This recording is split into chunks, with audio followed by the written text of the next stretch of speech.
నువ్వు ఇంతకుముందు 'బిగ్ బాస్‌కి' వెళ్ళడానికి ప్రయత్నాలు చేసావు. అవును. సీజన్ 5 టైమ్‌లో. ఆ! కానీ వాళ్ళు రిజెక్ట్ చేసారా? లేకపోతే ఎట్లా ఏమైందక్కడ? ఏమో తెలీదు. ప్రొఫైల్ అయితే అడిగారు. అది ఆ తర్వాత ఇంకా అప్‌డేట్ ఏం లేదు. హ్మ్. అదో మళ్ళీ సీజన్ 6 ఓసారి మెసేజ్ పెట్టాను. రెస్పాన్స్ లేదు. సరే ఇంక ఓకేలే అని నేను కూడా వదిలేసాను.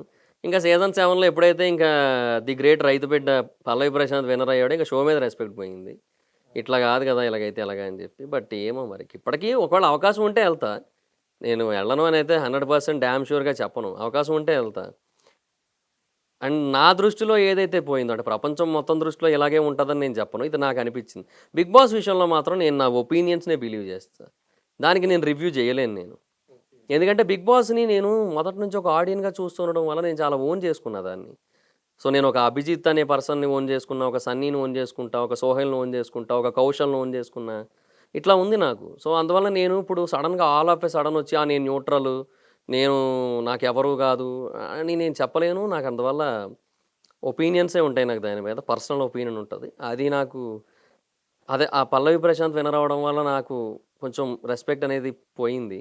సో, ఒకవేళ మళ్ళీ నాకేమన్నా అవకాశం వస్తే, నాలాగా ఎవరికైతే పోయిందో వాళ్ళందరికీ మళ్ళీ ఆ రెస్పెక్ట్ తిరిగి తీసుకురావాలనేది నా ఫీలింగ్. అది అవుతదో లేదో నాకు తెలీదు.